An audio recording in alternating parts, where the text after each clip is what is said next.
आज का ये video close to nature. Derivation of equations of motion. There are three equations of motion, उनका derivation. Well first equation of motion को derive करेंगे by definition, by graph, by calculus. तो definition के according हम चलेंगे एक्सेलरेशन की definition से। a equal to change in velocity upon time. Delta T लिखते हैं, बट यहाँ पे डेल्टा टी की वैल्यू टी के बराबर है, तो इसलिए हम उसे सिंपली टी लिखेंगे, time duration. Now what is delta t here? Change in velocity, final velocity minus initial velocity, v minus u upon t। Next cross multiply कर लेते हैं, तो ये हो जाएगा a t equal to v minus u, and finishing touch v equal to you plus A t. By definition बहुत easy है derive करना। अब हम ग्राफ का यूज़ करके करते हैं। मैंने आपको पहले भी बताया, equations of motion uniformly accelerated motion के लिए है, नॉन यूनिफॉर्म मोशन, लेकिन एक्सेलरेशन यूनिफॉर्म होगा, यानी कि वेलोसिटी तो चेंज होगी लेकिन एक्सेलरेशन कांस्टेंट रहेगा। तो एक वेलोसिटी टाइम ग्राफ बना रहा हूँ, पूरा वेलोसिटी लिख देता हूँ और यहाँ टाइम लिख देता हूँ, क्योंकि v हम एक दूसरे पर्सपेक्टिव में इसमें यूज़ करने वाले हैं। ये ग्राफ लाइन बनाई, initial velocity, final velocity, O point, A point, B point, C point, D point. यहाँ अलग अलग टाइम इंटरवल होंगे और यहाँ तक पहुँचते पहुँचते टाइम टी हो जाता है।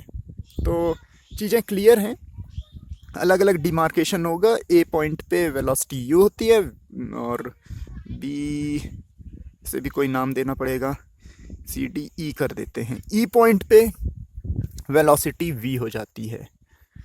ऑलराइट, तो अगर हम इसका एक्सेलरेशन निकालना चाहते हैं तो that will be slope of we T graph.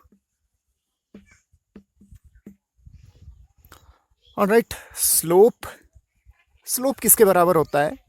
Slope, अगर यहाँ पे मैं एक एंगल थीटा ले लेता हूँ तो वो टेन थीटा के इक्वल होता है, and that is equal to perpendicular upon base, यानी कि B D upon A D according to this graph.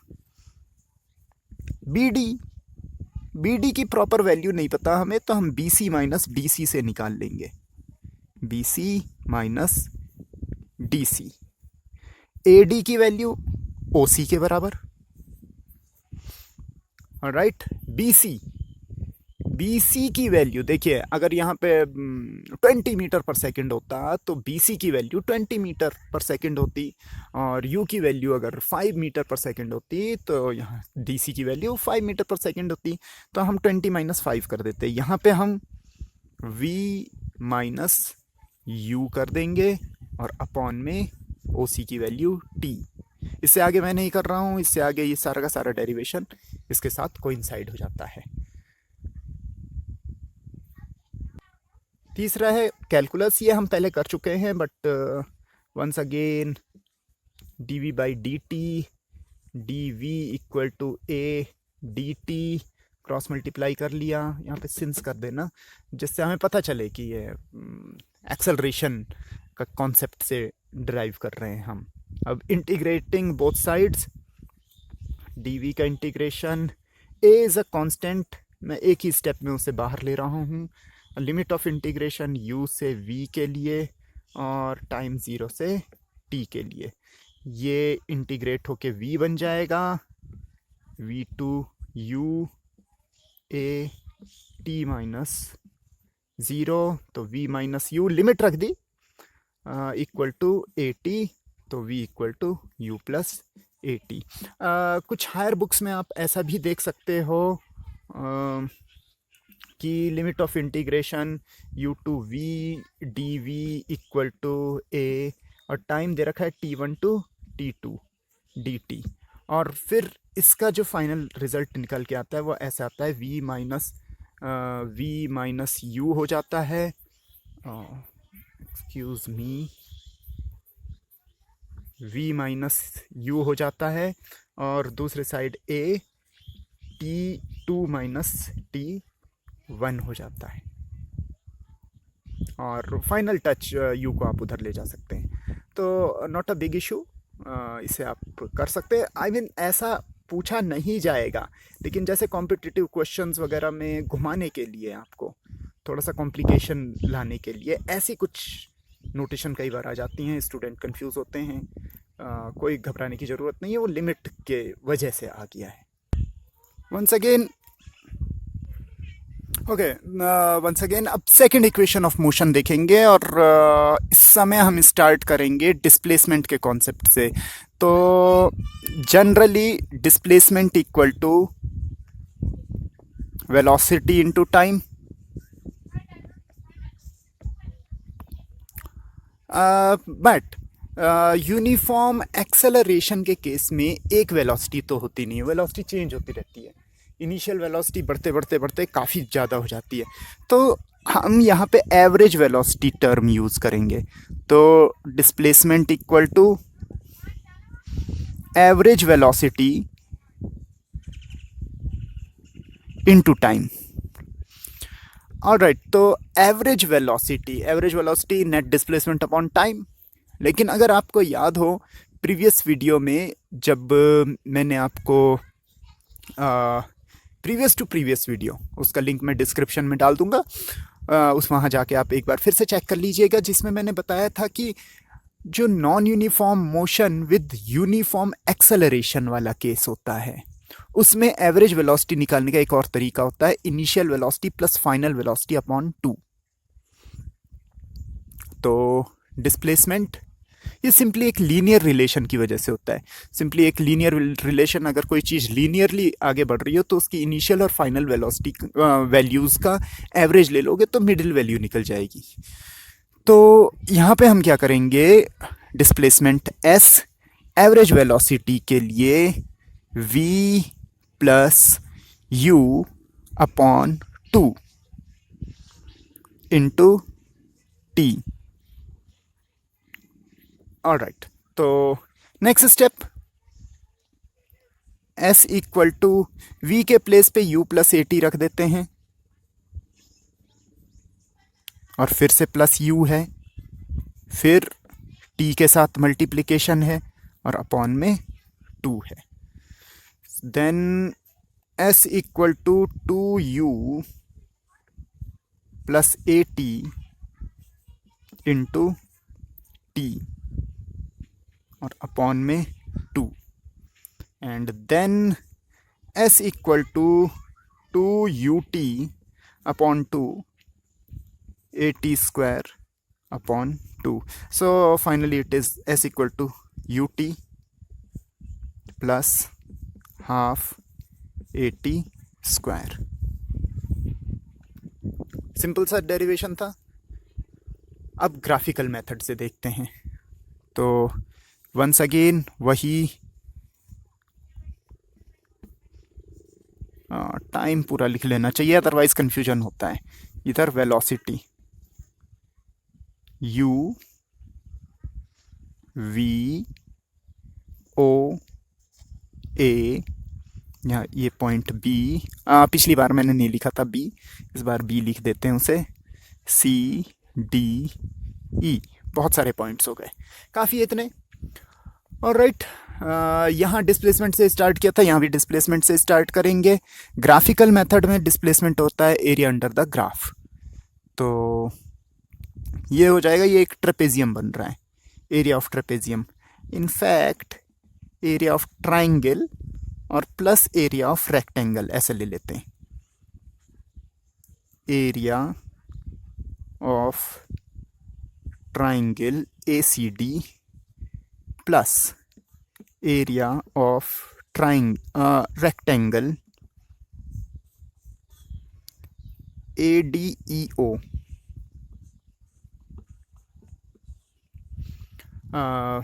चलिए अब काम बहुत इजी हो गया।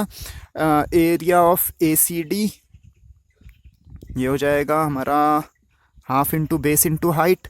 बेस है T, यहाँ से यहाँ तक की वैल्यू T है, और हाइट है CD। CD की value V minus U।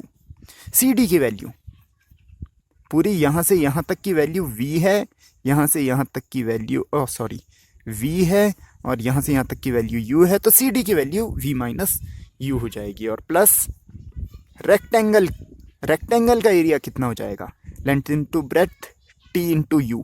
UT कर देते हैं डायरेक्ट, ये UT पोर्शन आ गया।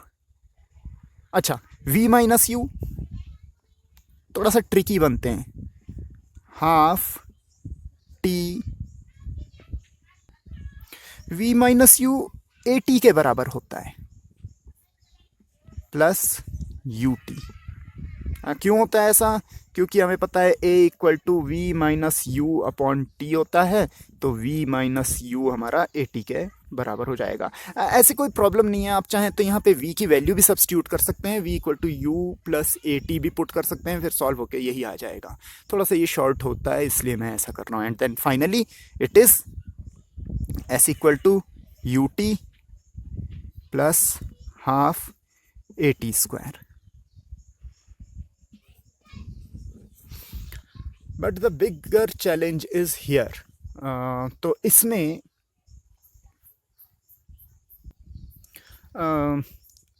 कैलकुलस मेथड से दो तरीके से आप इसे निकाल सकते हैं।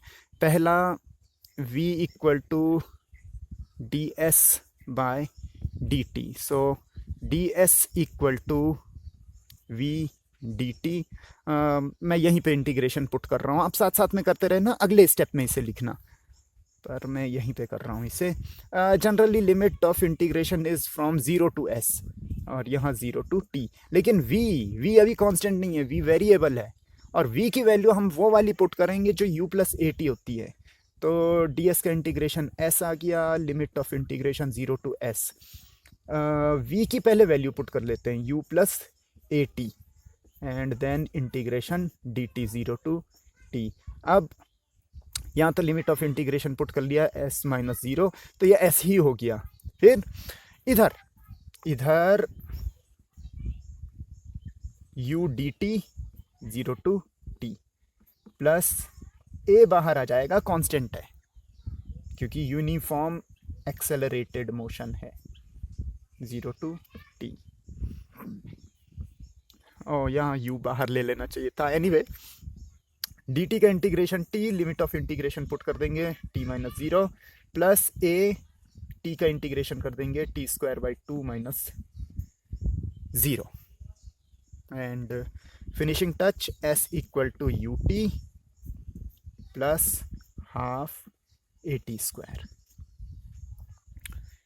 हायर जो थोड़ा सा टेक्निकल बनाने के लिए लिमिट ऑफ इंटीग्रेशन हो सकता है 0 से ना लेके किसी और वैल्यू से हो, यानी कि अगर मैं इसका ST ग्राफ बनाता हूँ तो ST ग्राफ यहाँ से शुरू ना होके यहाँ से शुरू हो रहा हो, तो ये जो इनिशियली ये वाला लेवल है ये कैसे पता चलेगा? तो लिमिट ऑफ इंटीग्रेशन तब 0 से स्टार्ट ना होके उस वैल्यू से स्टार्ट होगी जहाँ से हमने उसे माना है। तो इस केस में ये ज़्यादातर बुक्स में S0 लिख दिया जाता है, S0 से S। टाइम हो सकता है T0 से या T1 टू T2 ऐसा कुछ लिखा हो, तो वो आप लोग मैनेज कर लीजिए। तो अगर ऐसा कुछ दे रखा है S0 टू S, तो आप उसे ऐसे चेंज कर लेंगे, S माइनस S0। तब आपकी जो फाइनल इक्वेशन बनेगी वो बनेगी S equal to S0 some initial value UT plus half AT square. ये आप कहोगे यहाँ नहीं आया, ये यहाँ नहीं आया, यस ऑफ कोर्स, इसीलिए कैलकुलस मेथड पे कुछ एक्स्ट्रा चीज़ें आपके पास आ सकती हैं, कुछ एडिशनल टर्म्स आपके पास आ सकते हैं, और बहुत सी बुक्स में ऐसा होता है। इसी के साथ साथ ये भी हो सकता है कि जो टाइम की लिमिट है वो t0 से t के बीच की हो। तो फिनिशिंग टच में यहाँ पे चेंज आ जाएगा। मैं इसे इधर लिख के दिखा रहा हूँ। तब ये जो इक्वेशन है ये कुछ ऐसे मॉडिफाई हो जाएगी, s minus s not u t minus T not, या फिर t2 माइनस t1 कुछ भी हो सकता है, plus half a t minus T not square. इस तरह के टर्म्स आपको ऑर्डिनरी बुक्स में नहीं मिलेंगे, लेकिन जो थोड़ी सी आपकी कॉम्पिटिटिव लेवल की बुक हैं या थोड़ा डिफ़िकल्ट बुक्स हैं, फॉरेन राइटर्स की बुक हैं, उनमें आपको ऐसे एक्सप्रेशन मिल जाएंगे। और तब थोड़ा माइंड में आता है डाउट कि ये इतना कॉम्प्लिकेटेड कैसे हो गया, सिंपली लिमिट की वजह से। थर्ड इक्वेशन ऑफ मोशन के लिए वंस अगेन जो डिस्प्लेसमेंट का कॉन्सेप्ट है उससे शुरू करेंगे। Displacement equal to average velocity. मैंने लास्ट टाइम ये एक्सप्लेन कर दिया था, इसलिए मैं इस बार डायरेक्टली उसे यूज़ कर रहा हूँ। तो s equal to average velocity v plus u upon 2 into t. Now see this, we know that देखिए फर्स्ट इक्वेशन ऑफ मोशन भी आप यूज़ कर सकते हैं, लेकिन मैं सोचता हूँ एक्सेलरेशन की डेफिनेशन यूज़ करना ज़्यादा कन्वीनियंट है।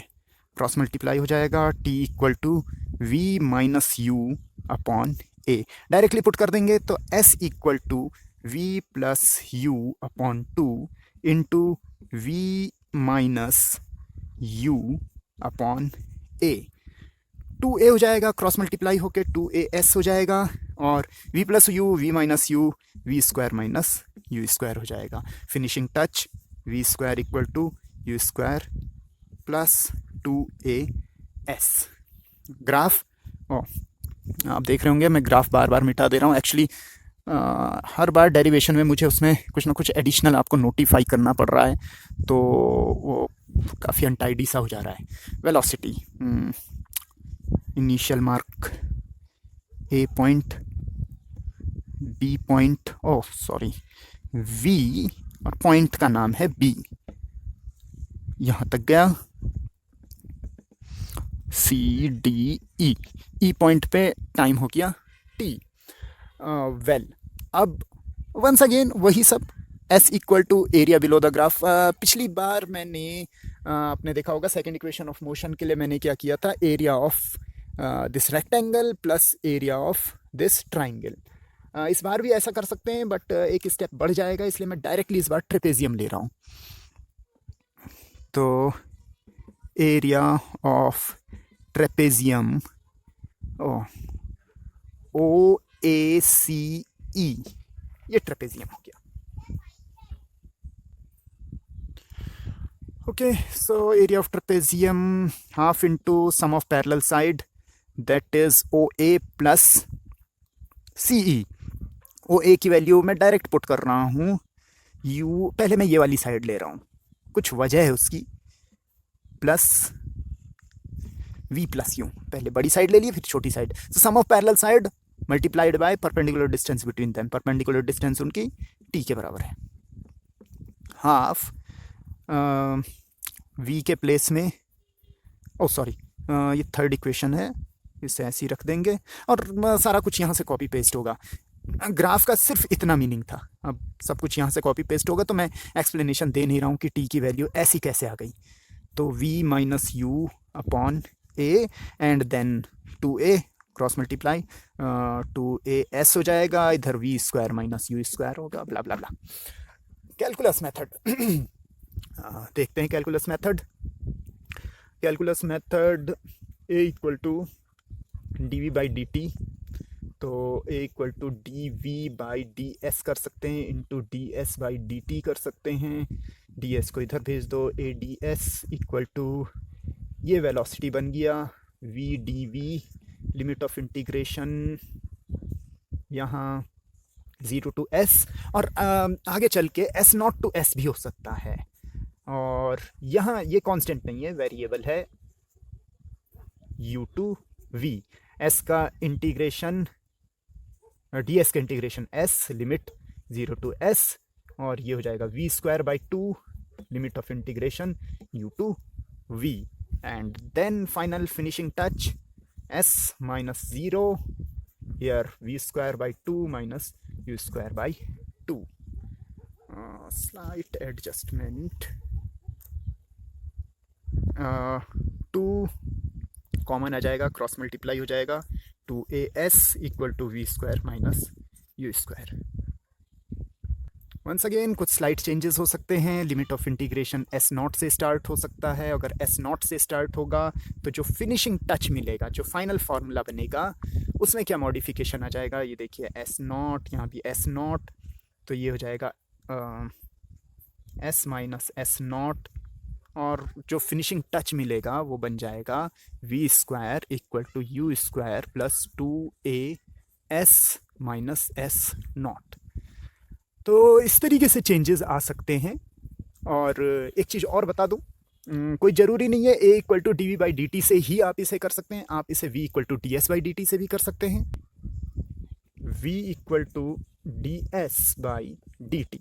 मेन क्या है, थर्ड इक्वेशन में t नहीं होता है, तो t को एलिमिनेट करना होगा. तो हम क्या करेंगे, और हाँ, a को इंट्रोड्यूस करना है, तो हम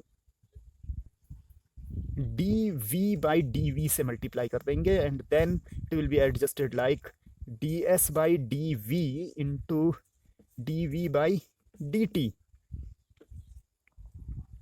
तो सिंपल ही था. तो जैसे हमने एक्सेलरेशन वाले केस में किया था, ये उसका उल्टा हो गया. तो d v by d t, इधर ये हो जाएगा वी डी वी, ये एक्सेलरेशन हो गया, ए डी एस. आगे आप कर सकते हैं, ये वही आ गया. तो इस टाइप से आपके पास ऑप्शन है, कंफ्यूज होने की ज़रूरत नहीं है. डेरिवेशन आप इजीली कर सकते हैं. मेन जो इंपॉर्टेंट मैं पॉइंट आपको इसमें बताना चाहता था, वो ये बताना चाहता था कि equation of motion final touch बता देता हूँ. तो फाइनली हमारी इक्वेशन ऑफ मोशन ये हमें पहले से पता है, v equal to you plus A t s equal to u t plus half a t square. ये हो जाएगा, ये हमें पहले से पता है. अगर टाइम जो डिस्प्लेसमेंट का लिमिट है वो एस नॉट से स्टार्ट होता है, ज़ीरो से नहीं, तो फिर और टाइम जो है टी नॉट से स्टार्ट होता है. इसका मतलब ये है कि जैसे ये हो गया, हम उसे यहाँ कहीं से फाइंड कर रहे हैं, ये टी नॉट हो गया, ये टी हो गया, ऐसा कुछ. और जब हम डिस्प्लेसमेंट का देख रहे हैं तो ये हो गया, ये एस नॉट हो गया, और ये आगे चल के एस हो जाएगा. तो इस तरह से अगर है तो ये इक्वेशंस ऑफ मोशन हो जाएंगी. और सिंपली अगर कभी कभी ऐसा भी होता है कि टाइम हम ज़ीरो से ही ले रहे हैं लेकिन डिस्प्लेसमेंट हम एस नॉट से ले रहे हैं, तो ये इक्वेशन बन जाएंगी. इसके अलावा कुछ साइन कन्वेंशन है जिसमें जैसे खास तौर पे अंडर ग्रेविटी जब हम बात करते हैं, तो अंडर ग्रेविटी एक चीज़ होती है, आप हमेशा ये सुनेंगे कि जब बॉडी अपवर्ड जा रही है तो आप कहते हैं कि जी को, क्योंकि एक्सेलरेशन ड्यू टू ग्रेविटी, जी को आप नेगेटिव ले लेते हैं, और जब बॉडी नीचे ड्रॉप की जाती है तो जी को आप पॉजिटिव ले रहे होते हैं. अब कॉन्सेप्ट यही है, लेकिन आपको थोड़ा सा तरीका बदलना पड़ेगा.